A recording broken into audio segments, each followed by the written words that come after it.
Hey everyone, well here's a feel-good story, especially if you're in the private sector, that'll help you feel a little bit better, well, at least if you live in Ontario. Especially in regards to that sunshine list or all these public sector workers, which we're seeing time and time and time again. These are people, like I say, that work for the man, work for government. You know, the gigantic monopoly on force and violence that gets to forcefully wealth redistribute the incomes of the rest of Canadians. Those of us that actually pay for government.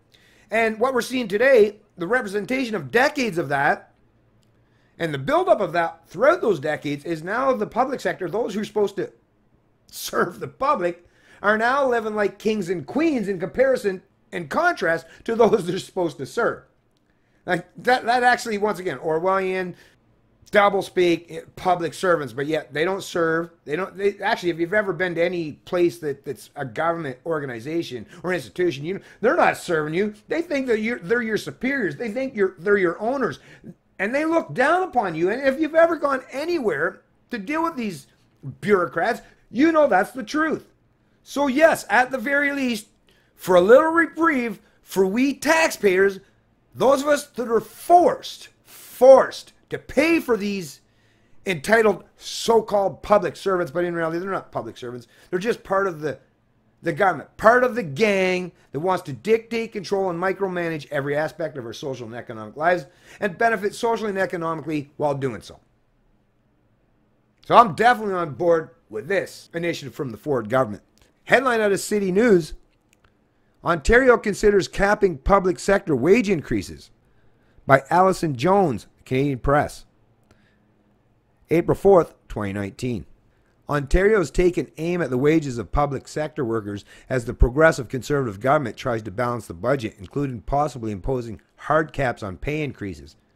Treasury Board President Peter Bethlen-Falvey delivered a pre-budget speech Thursday, framing the management of public finances as a moral imperative in order to help eliminate a $13.5 billion deficit. He zeroed in on public sector compensation.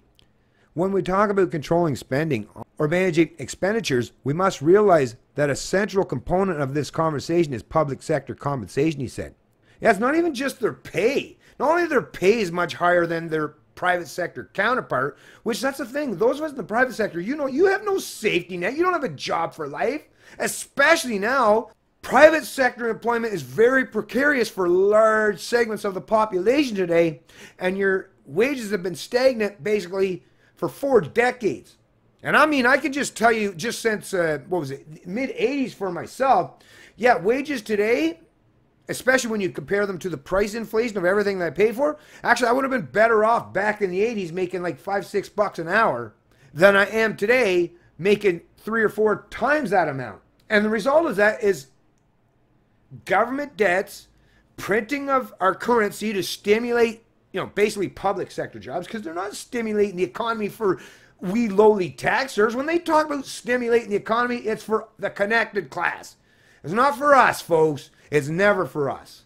I mean, in addition to that, they get to retire at 55 with a gold-plated pension. Basically a guaranteed, and I think their pensions, public sector pensions, are adjusted for inflation. So even if they print this money that makes the rest of us poorer because we lose out on that purchasing power of our dollar, of our hard-earned dollars that we earn while we're out there working, toiling, and sweating, well, their pensions are going to be adjusted for all that inflation. So doesn't matter if it's a couple percent inflation or 10% or 20%, they'll just get more and more to reflect the inflation rate. So they'll never suffer any negative consequences for any activity in the economy, whether it's positive or negative. They're always going to make out like bandits because, hey, they don't have to function in the private sector. They don't have to function under the profit motive.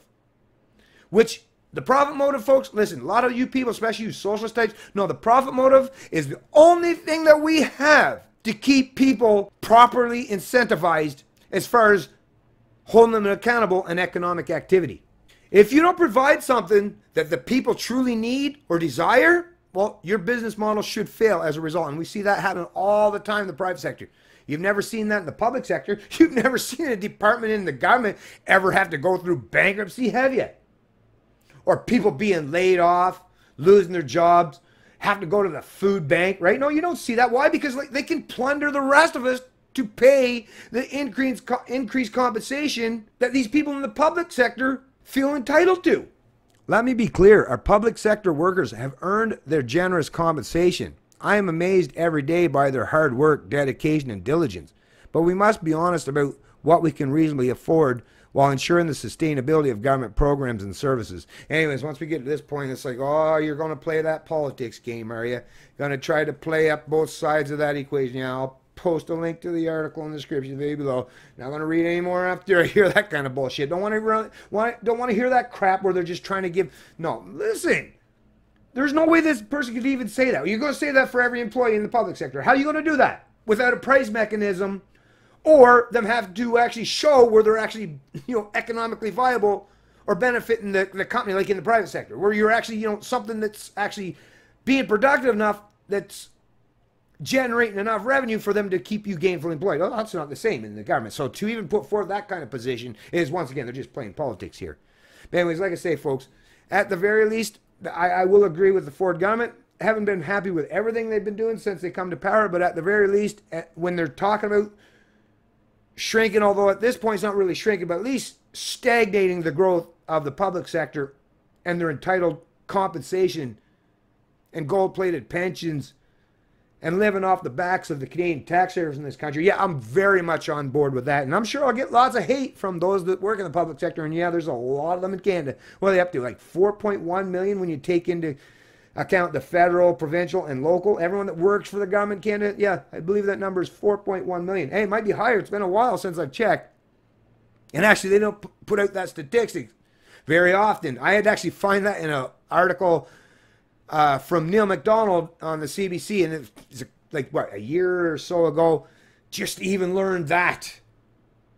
Because like I say, they try to keep us confused and confounded about the numbers. The number crunchers, they don't want you to actually know how things are truly unfolding, because if you did, if you actually saw how that sausage was being made, yeah, you'd be pretty disgusted as well. It's Canadian Libertarian, and I love liberty.